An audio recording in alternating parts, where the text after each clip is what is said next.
Sorry, Richie, I was just telling a story, and okay, for your benefit, I'll repeat it. Well, I was saying that when I first joined Hadley Wood, there was a clause in the contract which said the congregation waived the requirement for the rabbi to wear canonicals. So they had to keep it in. It was like a din. It had to be there in the contract, but they waived the requirement. I didn't own canonicals, right? So what are canonicals? There's long gowns. I know. Toras Chaim waived the right at all. Remains on the books. Anyway, okay, right. You missed that part of you missed that part of the contract. Yes, I missed it. I should read it again in more detail. Okay. Right. Okay. So yes, apology for the delayed start. This is to do with the delayed minyan. Hopefully we will. Well, I don't know. Hopefully people will come earlier. No problem. Okay. So we are in the middle of the sugya. Yeah, we're going to try and finish this sugya today. We are halfway down Chof Daled Amud Aleph. We really look at the sugya of Rov and Korov. That's right, the sugya of Rov and Korov. So, yeah, so again, it all revolves around Rabbi Chanina, right? Rov and Korov, Holchanach or Rov. Rabbi Chanina says, if you've got a suffix and you don't know which way to go, and you've got a choice between opting for something which is the Rov or something which is a Korov, he says you go after the Rov. Classic example, you have the Teisha Chanuyos, morning Ksubas, 9 shops in a town selling Basar Shchuta, shechted meat, one sells treif meat, right? And you find a piece of meat on the floor. So I've got a dilemma. It's next, and the cases where it's close to the treif shop.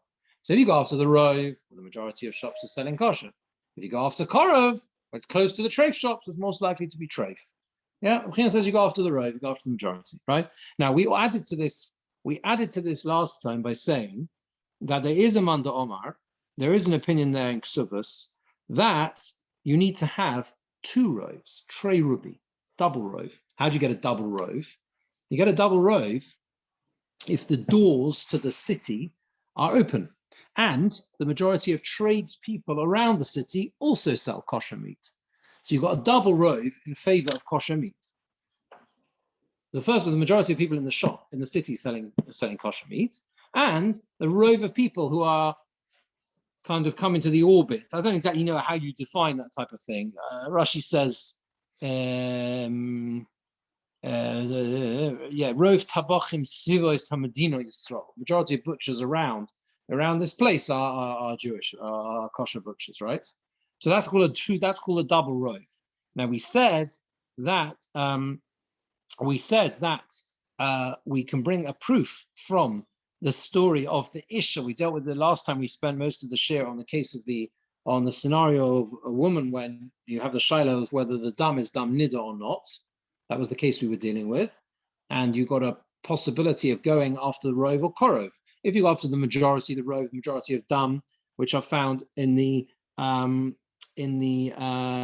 what's called the Beis Hachit zone, the canal that leads to the exiting the body, the majority of dam that's found there is assumed to be dam nida. It comes from the womb, it comes from the makar. However, there is a possibility of a korov of close by. It could be dam come from somewhere else in the body. We said that biologically it's difficult to understand. Rashi's pshat. Remember, the Rambam is easier to understand. The Rambam seems to learn it's to do with the potentially the fallopian tubes.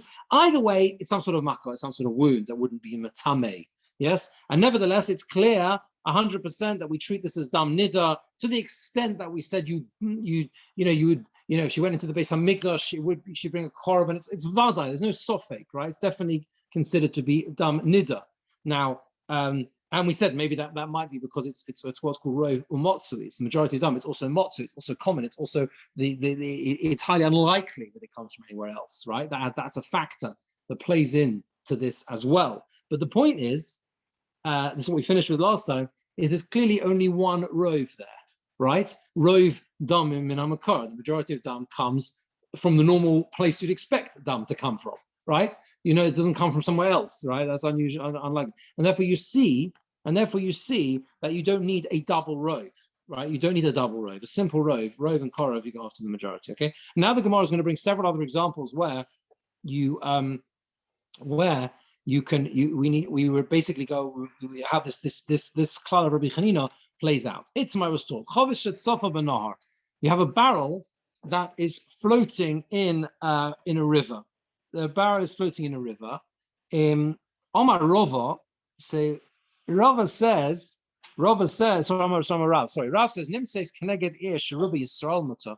If you find this barrel close by, opposite, literally, a city that is majority Jewish, majority Yisrael, Mutter, it's Mutter. But if it's Keneged Ir Sheruba Nochrem, if it's Keneged the city, if it's opposite a city that's majority non-Jewish, Asira, the barrel is Osir, because we assume it's Yain Nesach. Now, that seems to be straightforward. That Rav learns. It would seem you go after Korov. Yeah, you go after the where it's close by to. We'll have to see how this plays out. Shmuel says Afilu Nimses Keneged Sheruba Yisrael Asira. Shmuel says that even if it is found Keneged Sheruba Yisrael, even if it's found opposite a city that is majority Jewish, it's also. Why? Maybe it came from a place called what's called Dekira. Rashi says that we're talking, well, obviously Chovis Shel Yain, that's what we're discussing, a barrel of wine. Look at the next Rashi. It's about 4 lines into where it's, well, 5 lines where it's wider. It's the name of an area or a town on the river, Euphrates River, Kadama B'Kiddushin. In Yuchsin, it comes up with regards to Yuchsin, but Begittin, with Gittin as well. There are not many Jews there at all. It's higher upriver, it's upstream. They're not in the Jewish area. There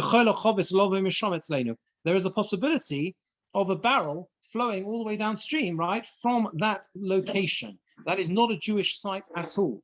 Now, it's a barrel of wine. Hasn't got a hechsher on, got no idea. All you know is it's full of wine. And you want to know, is it kosher? Is it treif? Right? We've got no idea. And it seems to be, says the Gemora, Leimo b'du Rabbi Chanina komiflagi. Straightforward. The machlokas between Rav and Shmuel is in Rabbi Chanina. Right? Demar Islay de Rabbi Chanina. One mandama holds of Rabbi Chanina. That means to say, Shmuel goes after the majority, the Rov. What does he say? He says, I don't care that you found the barrel is now sitting near to a Jewish city. The majority of wine that's put into barrels on the Euphrates River, being the central metropolis of the Babylonian world, yes, is not Jewish wine, is not kosher wine, right? The majority of them are people are non-Jewish, right? So you go after the Rov. They go after the Rov, like Rabbi Chanina, right? So Maris stayed Rabbi Chanina, or Maris stayed Rabbi Chanina. Rav, ostensibly would seem, doesn't go after Rabbi Chanina. He says no. You go after the Korov. It depends. If it's close by to a Yisrael, there's a lot of Jewish people living there. It's okay. Yeah, and if it's not, it's not. Simple. Yeah, makes sense, right? So we want to say that some of the Rabbi Chanina's statement is the machlokas between Rav and Shmuel. Now, obviously, that would have major ramifications because it would mean that Rabbi Chanina's statement is not accepted by everyone, especially when you talk about Rav and Shmuel. Major authority makes a huge difference. Makes a huge difference. Yeah, and there's an issue in a way of the fact that we're talking about a Rov, the majority.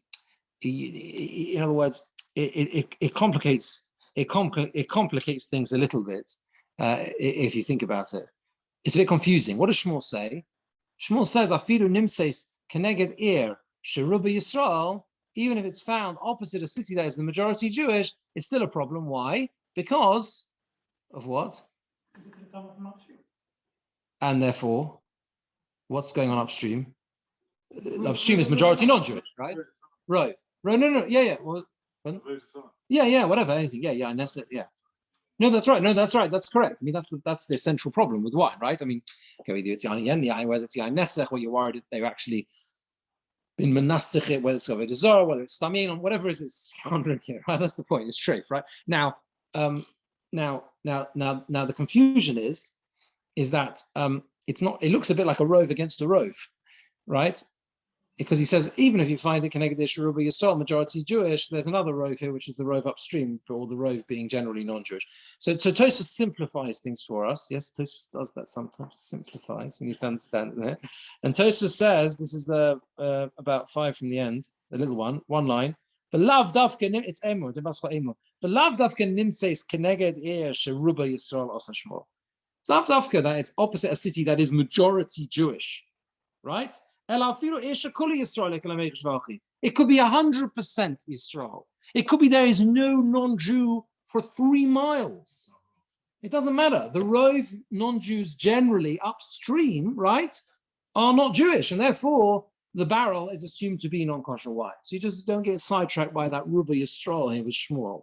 Okay, the point is that he discounts Korov. He just looks at the majority in general where it came from. Anyway, that's the Gemora suggestion. Says the Gemora, look. According to Shmuel, this isn't a case of rubber car. Why? Because it's a case of a barrel that's traveling. So you don't actually, it's not like you had a piece of meat that fell outside a butcher shop. Right. The piece of meat didn't grow legs and walked to another butcher shop, and if it did, then you weren't going to eat it anyway. That's true. But the barrel's traveling down the river. So there's Okay, so what? so it's not a comparable case. Why? Because the barrel is traveling. You have no idea where it came from. And it's a river, right? It could have come in. It could have come. Someone could have chucked it in The here. concept of Korov is how, where do I class where this came from? Where does it belong to? Is it kosher wine or non-kosher wine? Okay. And I say depending on where it came from. Right. I don't know where it came from. No, but you've got a choice. You've got a suffix. You have 2 possible ways of resolving the doubt. You can either say, but again, we mentioned this earlier, both are svoros. It's very important. It's not like a chok, right? Both are logical arguments to make. I can stand up in court if I was a barrister and I can give logical reasons, a rationale for each. I can say, well, it's more likely it came from the close by, or I can say it's more likely on the basis of majority, it came from the majority. Same thing with this barrel. I can make a logical argument to say, well, you know, instead of saying it went on a long journey, it's more likely it came from close by. Or I can say, no, on the contrary, it's a flowing river, right? It's a flowing river. The majority of barrels traveling in this river are probably non-kosher, and this is probably the same. But you're a bit getting close to the way the Gemara pushes this away. So just look at we'll carry on, right? Because it says in Gemara, no, the Kuli Alma is lahu the Rabbi Chanina. Everyone holds Rabbi Chanina, right? Everyone holds Rabbi Chanina, right? That's what we want to get to. We want to support Rabbi Chanina, right? That Rov Korov Holchen Acha Harov. The Hacha B'Holchen. You know what the Machlokes is here? The Machlokes is as follows: the Mar Sova. One opinion holds the Misal the Kirasoi. If it came from upstream from that non-Jewish place, the different eddies and churnings of the river would have sunken the barrel. So it's not the Rav says. It's not the Rav says I discount Rov in favor of Korov, right? Yeah, he says the Rov here needs to be discounted because it's illogical to say that it came from upstream, and therefore all I have is Korov. It's a bit similar to what we said before in the previous shurim with the bird, the hopping bird. You know, that's right. Once you create a scenario that the bird can only hop and cannot fly, well, you've got no Rov anymore, right? Because it can't fly. It can only hop in that little circle. So you basically did away with the Rov. That's the point, right? So it's the same thing here. I don't know if he's doing away with the Rov completely. He's simply saying that there is a much stronger argument here to be made in favor of Korov than Rov. Okay? You're still relying on the Rov in that vicinity. Yes, you are. Well, because if it was 50-50, you'd have a problem. Yes, you wouldn't know, would you?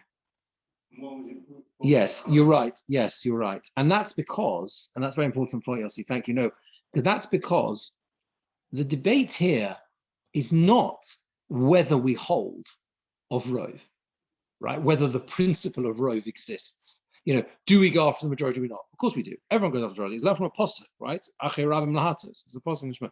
You go after the majority. Everyone says you go after the majority. The whole dilemma is only where you've got a choice between Rov or Korov. Do you ignore the Rov and go after the Korov, or do you go after the Rov, which Rabbi Chanina says? The Rov still beats Korov. Both are deraisa. Korov is also Minat Torah. Because Korov is, Rashi said earlier, that Korov is learned from the Egla Rufa. It's also a din Torah. The city that's closest, we get their responsibility for the death, right? So you're right that here Rav is saying if it's close to the city that is majority Yisrael, then it's mutter, and that is on the basis of Rov. That is on the basis of Rov. But the operative principle is Korov, meaning it's close by, and then once it's close by, it doesn't have to be 100% Israel, because once you've established that you go after Korov, because we're discounting the possibility of the rove out there, because it wouldn't have come down, it would have smashed on the way down the river, which is what we're saying, right? So now you're saying, now, okay, fine. So we're discounting that. So now we're going to look at, where is it closest to? It's closest to a place that is majority Jewish. It's an extra little chiddush. It doesn't have to be 100% Jewish here.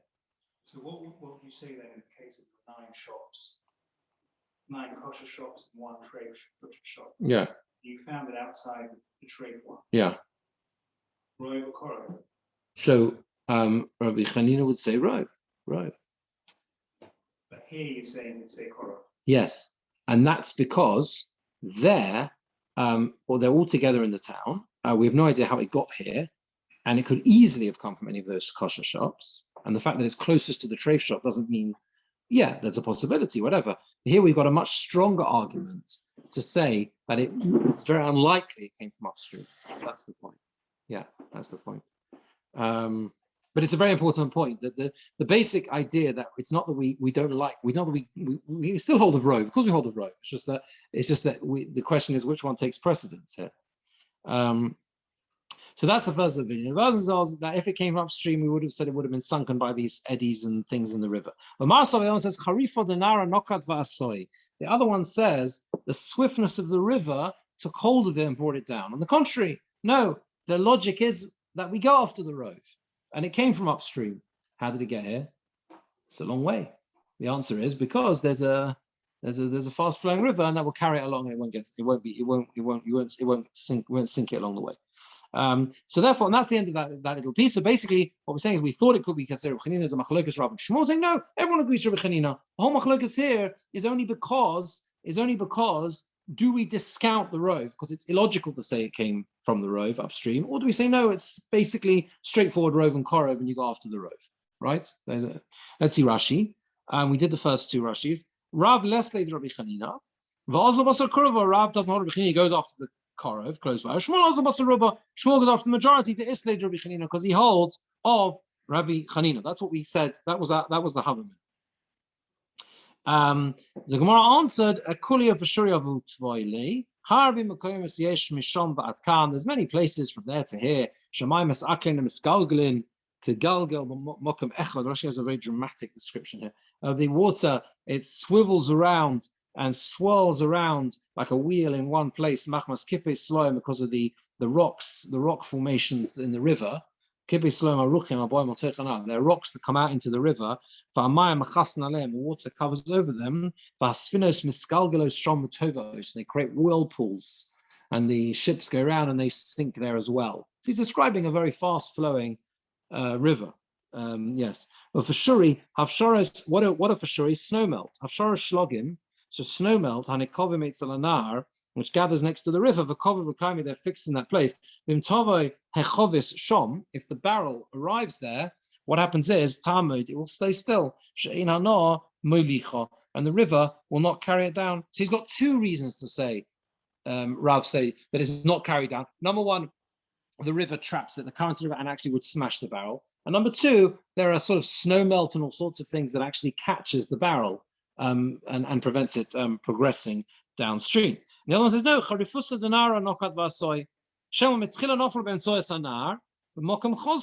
It could be that it came all the way upstream from upstream. How did it get here? Because it fell in the middle of the river where it's very powerful, where it's very strong. And the swiftness of the river carried it along. It just didn't allow the barrel to go either to the right or to the left. So that's how we've dealt with that. That issue. Any questions on that? We're okay with that? Good. Yeah. Okay. So the next scenario the Gemara brings is a huchatz for the chamra. It was a barrel of wine. And this was found in a actually not a barrel, is it? It's like I think it's more a jar or a jug. It's not a barrel, it's smaller than that, I think. They translate that as a barrel? Was this barrel of wine? I do translate it as a barrel. All right. Okay, I thought it was a smaller thing. Anyway, okay, so fine. That's right. The next one is flasks. Okay, fine. These ones are flasks. Okay, fine. There's a barrel of wine. We found it in an orchard, an orla orchard, an orchard of orla. So this is an interesting shaila. This is a question not about the kashrus of the wine. This is a question about the about whether or not this is orla, whether it's orla. This wine barrel you found it. It's in a vineyard, and the vineyard is orla, and you find the barrel inside the vineyard, and so you might think that it's logical that this barrel of wine came from this vineyard. You don't think so? Why? It's a barrel of wine in a vineyard. Yeah? Some of this Yeah, but can't have a knock. you don't put the wine in the barrel. It's changed, isn't it? In the concept of change, you want to change from grapes to wine. The whole thing has changed completely. So But it's still orla. but it's different entity. It's still orla, right? There's no, but with wine takes time to mature over time. So you can't. It might be in the vineyard, but it'll take a number of years. I don't know. Oh, I see. I mean, it's unlikely you're producing wine so quickly. So they'd have to go somewhere and then come back. You process. No, that's true. That's true that you process it outside. The Gemora will, that's right. The Gemora will come on to that. The logical, it will be processed outside. I don't think it's the case though that you can't make decent wine from orla grapes. Seems to be that you can. The assumption is that you can make wine from grapes. The question is whether it's logical that this came from this vineyard or not. It's not that there's an intrinsic problem. It might not taste so great. I don't know whether the grapes are good enough. Maybe they don't. Maybe I don't know. Do workers drink wine habitually in these days, like as a Wine was. It's not so much that. It's that you have to wear all these Gemara. Same thing you ever come with. Same thing with Gemara to talk about a bit. People didn't drink water. That's the point. Water was dangerous. They did a bit, right? If you could get hold of clean water. Normal drinks for wine and beer and things like that was normal. workers just need. They had tougher constituencies in there. No, because water was dangerous. It had big problems with water, right? It's a filtration system. No, I mean they did maybe some place, but it was hard to get good clean water. So they used to drink a lot of other stuff. Are grapes and vineyards an issue anyway? Yeah. Then they grow for 7 years, and the first.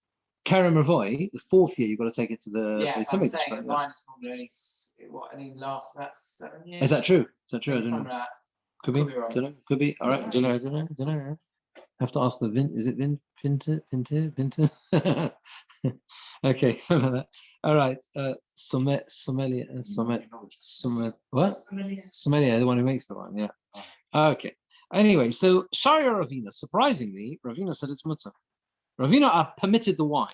Says the Gemara, Lemo Mishum, the Sovala, the Rabbi Chanina. The son of Rabbi Chanina. Why should he permitted the wine? So the only thing the Gemara can come up with, at least the Havamina, as to why it should be that he is matir the wine, is because of the principle of Rov and Korov. Okay? We've got a barrel of wine. You have no idea where it came from. Two choices. Sofek. How do you resolve the doubt? Either it came from a Korov, it came from close by, from this vineyard where you found it in, or it came from the majority in the world, which are not likely to be Orla. The majority of grapes are not going to be Orla. Okay? Right? Now, if that's the case, then we have a proof for Rabbi Chanina. Right? Got proof. That's the only reason we can understand why Ravina was matir it. So the Gemara says no. Shani Hassan there is different. The Nignav Minah, had it been stolen from this vineyard, Atsnui begavei lo mitznai, they would not hide it inside the same vineyard.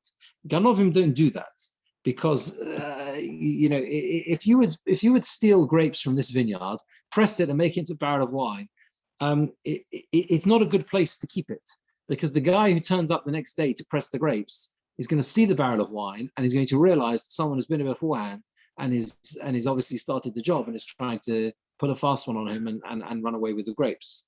So therefore, you wouldn't do that. But Hani Mili says the Gemara Chamra, but that's only when it comes to wine. Aval invi mitznoi, but grapes would be hidden away. You do hide away there. Grapes. 7 years of rubbish. Oh, it's rubbish. Years, Okay. Sorry. You scrub it from when you do the editing of the video. Yeah. Okay. Aval invi mitznoi. So grapes are hidden. Grapes are grapes. People do hide. So So okay, so the point here is that no proof for Rabbi Chanina. It's not a raya. It could be that really he holds that you go after korov. Really, you go after proximity as opposed to the majority, and therefore it would be logical to say that these grapes came from this vineyard.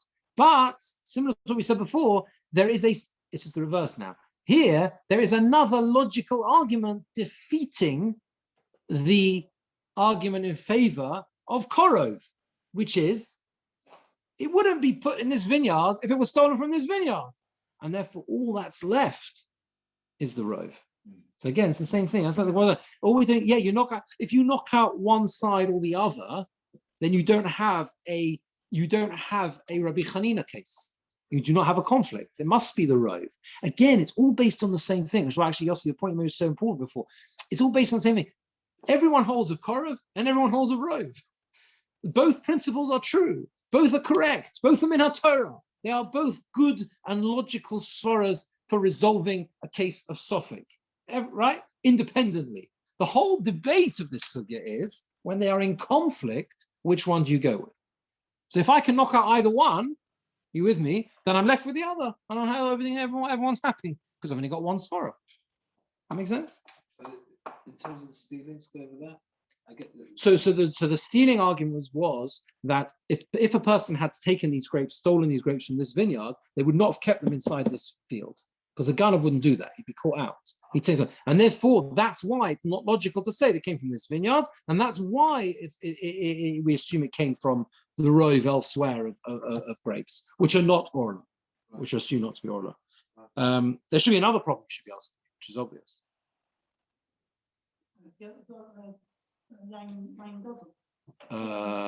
Well, stolen, yes. Well, stolen wine. Okay, okay. Yeah. No. What about the fact that it's still not kosher wine? What? What is it? Yanesech? Oh, well, presumably you'd have to say that. Yeah, Tosfos asked this question. Let's see Rashi first, then we'll see these little Tosfos in it. Oh, yeah, it wasn't for Yanesech. That's a whole sugya in Avodah Zarah. And yeah, what was that? No, it depends. No, it depends. Well, no. What is yain? Well, stam yenom, you mean stam yenom was yain nesach. Yeah. So, what? It's a certain stage in the process. It's a very fascinating sugya in Avodah Zarah because the Rishonim they go to incredible lengths to explain the very specific details and particulars of the winemaking process and at which stage it becomes yain nesach. Because when you learn those sugyas, you realize if you know a little bit of history, you understand that what they were saying and the way they were defining and understanding the sugya determined the parnosa for everyone in the region. Rashi and Tosfos, that's what they did. Rashi was a wine producer. This is what they did. They were doing, this was their trade. And seriously, it's fascinating. The Rishonim, there's people who have written a whole lot of things about this, where it's very, very interesting because there's real details about the specifics. This is what they did, I mean, Rashi is an expert on everything, but you must feel it. It was the conclusions they come to from the sugya would have a direct impact as to how they can actually continue their livelihoods. It's very interesting. Anyway, so that's a sugya of Avodah Zarah. Anyway, we'll see those in a second. Let's just see Rashi. Rashi says the Pardisa de Orla, the Kerem Shel Orla, vineyard of Orla. Ravina allowed it, but he's not worried that maybe from this vineyard, this guy someone stole the wine, because the Migan of Minei, it's not the way of Ganovim in the place they stole it. He's worried that while pressing the grapes, he's going to find it there. He's going to find it. He's not going to keep it there. Yeah. Now Tosfos says, look at the Tosfos Ba'atznui. Yeah, Tosfos, you see that the third one from the end. V'im Thomas says Tosfos Mikol Mokum Yehi Osur Deruba Da Almo Nochrim Ninu. It should still be Osur. because the majority of the world aren't Jewish. So once you've established that it could not have come from this vineyard, once you've established it could not have come from this vineyard, see the answer already, yeah. once you say it can't have come from this vineyard, it must have been from the Ruba Alma. The Ruba Alma are non-Jewish. The wine should be treif. Yeshlema the Rov Ganve Yisrael. Majority of Ganovim are Jewish. This is difficult tasteless. Kedam Perek Basra Rabbi Birnbaum. What? Klug is a gunner. Is that? That's the rabbis. Is that what does that mean? The Klug is like Klug, a genius is a gunner. Yeah. That's where it comes from. So there's a Gemora in Avodah Zarah. Well, he brings in one of Avodah Zarah. There's also a Tosfos about this later on. I don't think it can mean all Ganovim in the world. The majority of Ganovim. So it's not very complimentary. Not very complimentary towards us, is it? So there's a Tosfos 1 second here. Where is this? Reza.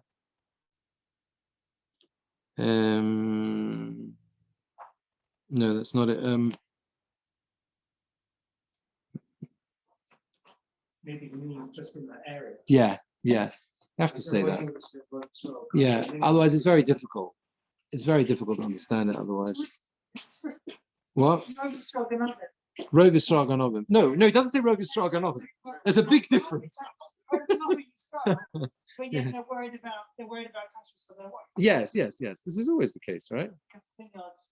Because the Hakanami here is that the road of wine merchants, of what road vineyards weren't A similar to a case was it in Gemora about the Kohanim in the base of Mikdash. That was? Stabbed. Yes, they got stabbed whilst they were trying to. Take the knife out, kill him because he might be Yeah. in the base of Mikdash. Yeah. They're more worried about. So that's right. There's a Tosfos. I've got it. I wrote on the site here a while ago. I don't know how many years ago. I in Tosfos the common of him base Masra Beleza, and Tosfos there says that Soviet version. The Davka Pumpadisa have a rove gun via Yisrael. In Pumpadisa, right, the majority of Ganovim Yisraelim, because they were deceitful, they were bad people, basically. There were a lot of bad people there, unfortunately. The Gemora says, To'achilach Ramoy de Pumpadisa. I'll show you the deceit from these. There's a few Gemoras. There's one in Chulin he brings, where it says Pumpadisoi Laviech Ashani Shpizech, which I think means if someone from Pumpadisa accompanies you, you better change the place where you normally stay. Because what? I don't know. It would be interesting to see if he did. But either way, that's basically seems to be the resolution of it, right? That this is in a particular locality. You have to say that, otherwise it doesn't understand why the wine should be kosher. Yeah. Okay. Fine. Now we have the third. There are three cases here, each one which tries to examine the scenario of whether we're following Rabbi Chanina. We've had two. Both of them we have demonstrated that it's not a proof, right? That it's not a proof. We've suggested that it should be. Well, the first one was it's a machlokas Rav and Shmuel. We said no, it's not. Now we're suggesting that we suggested in this case of Chas with the Chamra, we're suggesting Ravina was matter only based on Rabbi Chanina. We said no, he didn't need to rely on Rabbi Chanina to matter it because there was no logic to have there wasn't a korov here at all because the korov wasn't logical. Now we have a third scenario. Hanu ziki the Chamra. There were flasks of wine, certain flasks of wine. They were found hidden amongst the vines in a vineyard. Now, this vineyard belonged to Yisrael. That's what it was. And the question was, and the question obviously was, are these considered? Can we rely on the fact that these flasks actually came from? They were kosher wine. They were belonging to the Yisrael as well. So the Gemara says Sharinu Rava. Rava was matter them. So why was he matter them? So the Gemara says Leima lo savalol Rabbi Chanina. Let's say that he doesn't hold of Rabbi Chanina. Okay, So even though you have a ruba da alma, you have a majority of the world being non-Jewish, and therefore if the flasks came from there, the rove would be assumed to be, there would be not kosher, right? But you have a korov close by of Yisraelim, right? You have a korov of Yisraelim. There are many more Yisraelim here than Nochrim, okay, in this place, this specific place. So you see that he doesn't hold the Rabbi Chanina. You got it? Yeah, it goes after korov, not rove, right? Says the Gemora, no, Shani Hossam. Oh, by the way, sorry, Tosfos strengthens the kasha. Look at the very last Tosfos. It's important. Tosfos says, Lema Rova Lesle de Bichanina, Pirish Vaharova Isle El de Bichanina. Rova earlier on held de Bichanina. Rova said earlier on that we see three things. Right, yeah? Three things. Rova was one of them. There were three things Rova derived from that case of the case of Rabbi Chia, Daman to the Prosdar with the Nida case. And one of them was Rabbi Chanina. So that's a problem. So stira in Rova.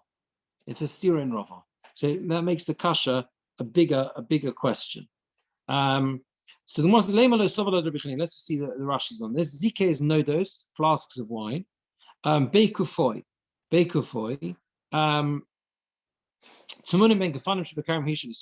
hidden amongst the vineyards and the vines and the kerem and the vineyard. They belong to a Yisrael. To go after the majority. He goes after the Korov. There are more Yisraelim here than non-Jews. We don't go after the majority in the world who aren't Jewish. We go after the Korov, the nearby, close by the Yisrael. Got it? Yeah. So, not like Rabbi Chia. So, Shani Hossam, the answers is there is different. It's no proof because the Ruba de Shuvchoi Yisrael Ninu, because of the majority of Shuvchoi. What does it mean, shuvchoi? It means the majority of those who pour wine from barrels to flasks are, in other words, to sell, are actually Yisraelim, The majority of shuvchoi are Yisraelim. So, how does that help? Because if that's the case, then you're removing the rove. Because what is that? This comes on to the point of where we know what defines the iron stam yenom. What defines stam yenom, right? We are looking at you have a barrel of wine and then you have a flask of wine. Somehow the wine got from the barrel into the flask. If you know that the majority of those who transferred the wine from the barrel to the flask are Yisraelim, then you know the wine must be kosher. Now you're telling me, what about the wine in the barrel? Right? So it must be presumably that there's no concern of yain nesach on the barrel, right? Why? Well, presumably because it must be majority Jewish-owned vineyards near here or something like that. No, I mean because otherwise, otherwise it doesn't seem to make sense how the focus of the concern can only be on the flask. You got the flask and you got the barrel. We're not worried about the barrel for some reason, but we're worried about the flasks. And we're saying the majority of those who pour wine from barrels to flasks are Yisraelim. And therefore you don't have to come on to Korov. Rava wasn't mutter it because he held Rov and Korov. Forget the Rov and go after the Korov. Rov Akum. No. The Rov is also Yisraelim.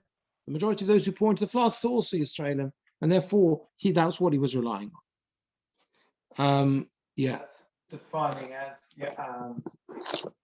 Netzach as someone who's non-Jewish rather than someone who's Jewish not from. I think that for these purposes we were not going into the details of that. Yeah, Stam Yenom. What was that? Well, Stam Yenom is not specifically Avodah Zarah, but how you define what exactly would make it.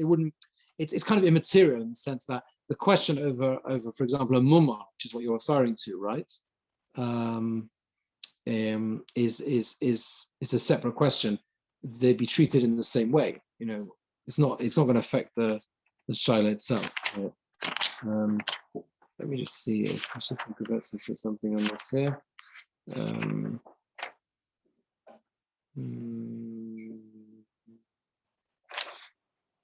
No, yeah, okay. Yeah.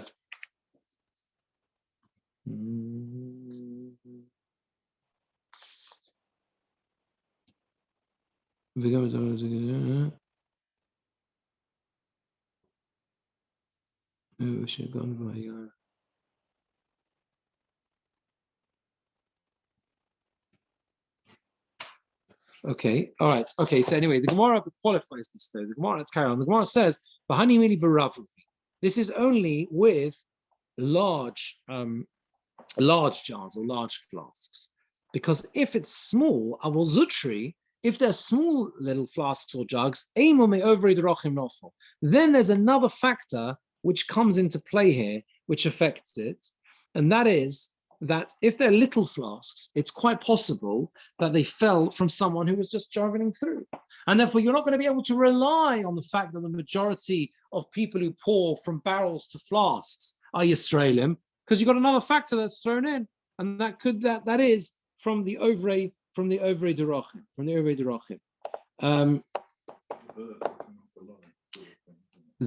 Well, yes, it is a bit like the bird dropping off the lorry. Yeah. Although it's a bit strange, because why would you think? Because again, you got the problem of Ruba de Alma. That's the point. That is the point. If you look at Rashi says the Shofchai, top of the Amud, Shofchai Yam and Achovis Lenodos, those who pour wine from the barrels to the flasks, Limkola over Derachim and Medinozos, to sell to passers-by in this country. That's what we're talking about in this particular area. It's all about regions. It's all about regions. You don't have to go, when we say Ruba de Alma, we don't mean in China, right? We mean that could possibly have been here. Barav Ravi, the lake, large, these are only large jugs. The lake Ruba de Alma, there's no concern of the majority from outside, externally, Lemema to say, that it came from passers-by. Seems to be that if you're talking about small jugs, you then have to ask yourself, well, there's a Ruba de Alma. You've now entered the whole majority of passers-by and travelers and things. Well, you got to go after the majority. You can't say, well, I know that the people who pour wine into flasks here are Israelim, because it could have come from anywhere. A little flask of wine could have come from anywhere.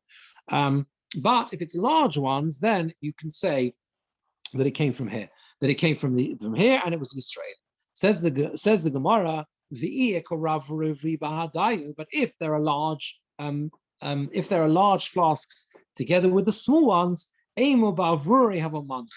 maybe it was. We can say that it was only there to balance the load.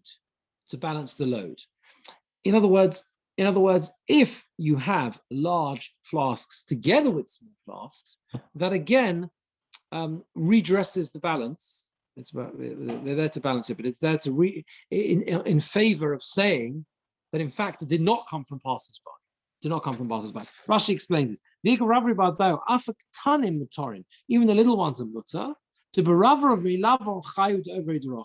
Because passers-by don't get involved in large flasks, right? In large flasks, they don't deal with that type of thing. They don't carry them. They don't transport them. They all come from those who buy wine in this country. The Yisraelim, and they belong to the Yisraelim.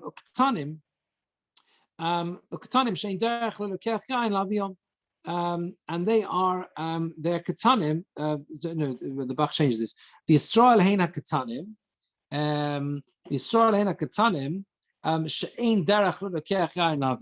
Because it's not the general way for someone who buys wine to bring these. In other words, the assumption is that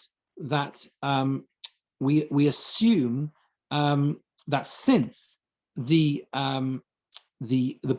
people who buy or transport wine, right, only deal with small ones and not large jugs or large flasks or whatever. If there are large flasks together with the small ones, right, then it's all wrapped up together. So if you say, who says the small ones, were part of the same thing? Because Amos says Rashi ba'avruri havamanchi, lahashvos masan chamor, to balance or to equalize the burden of the donkey. Because when you have two flasks, zeh godol mizeh ma'at, each one, sort of one a bit larger than the other one.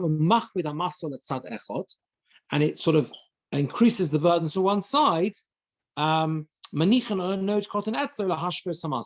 they used to do was they used to put another flask there to balance out the load, to balance out the weight, to balance out the weight, and therefore,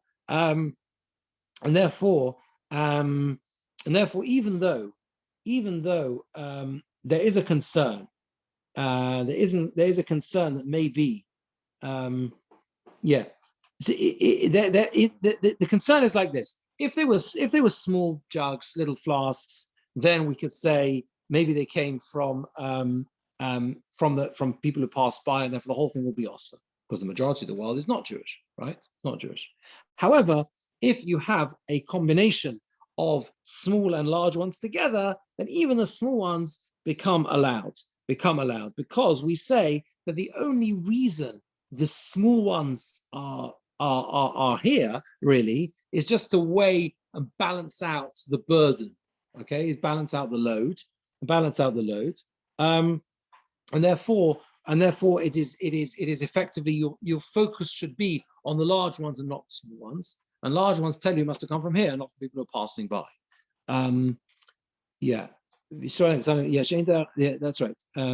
Let's just that last line of that second last wash is a bit difficult to understand. He seems to be saying that they all came from those who buy wine in this country and this area. Yisrael Hain, Katanim. Maybe just defining. I see. I see. Rashi put the two together. The Bach puts the two together, so the Rashis are all read them all together. What are the small ones there? People don't generally. Those who are buying wine here don't buy small flasks in this country. Small flasks. That's why you had a concern with the small flasks. They came from somewhere, like you say, they fell off a lorry. The answer is no. They were there just to balance out the load. I think what Rabbeinu Gershom says is. Yeah,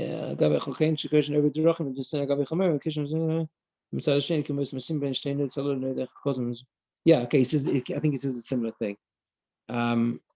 Okay, fine. Any questions on this? Anything? Yeah, so the Gemora seemed to be quite emphatic of yes. We finished off by saying, pardon? Yeah.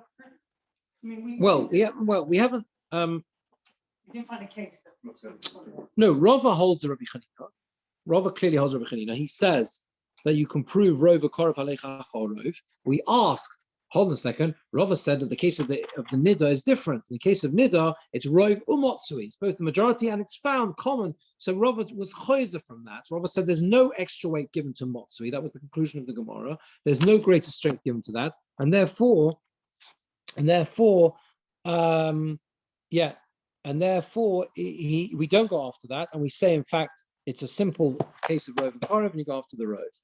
So we have supported Rabbi Chanina in the sense that we've said that's how Rava, in the conclusion of the Gemara, that's how Rava understood the Mishnah in Nida, if that makes sense, to support Rabbi Chanina. From all these successive cases, we have said that it's not a direct proof. Now, in these cases, we said Rava, it would be a problem to then say, we seem to say with the case of the flask, Rava's going after Korov, not after Rov. That's a problem. So we said, no, he's not going after Korov. The only reason there, he's actually saying that there is a Rov here as well. There is a Rov. The majority of wine that's being poured is being poured by Yisraelim.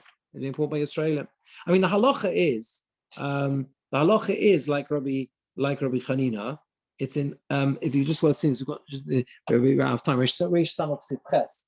Let's just finish off with this. It says in Choshen Mishpat Reish Samach Sivches. Because it's not worth starting the new sugya with 3 minutes to go. It's the difficulty with the weekly share.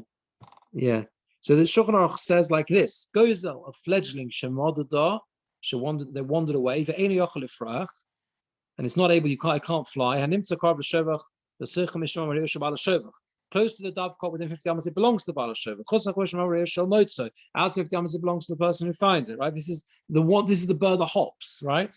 Shana goes on can't hop further than 50 amas. The Ramah says if it's a vineyard where there's different vineyards, even after 50 amas, it belongs to Baal Sheva because it can hop further. We learn all of that, right? So between two, it goes off the majority, goes off the close by. Half you divide them. That's only when the doves of the two dovecots were equal number. If there were more doves in one dovecot than the other, so there's a dovecot with 1,000 doves, and there's one with 15 doves. You go after the majority, even though it's further away, further away. Okay, the Ramah says if it's a flying bird, all bets are off because then it came from Ruba da Alma, the majority. Exactly as we learn, right? This is set out clearly in Shulchan Aruch, exactly as we've exactly as we've said. You go after the rove and korov. You go after the rove. That's how it is. The Sma says the Chaim along kol echad yesh sofek. Wherever there's a doubt, v'litlos for korov or barov, you got a choice, korov or rove. Afshu rocha yoser tolinam barov. Even if it's further away, you go after the majority. That's it. That's the halacha. There you are. All right. We'll start the next sugya next time.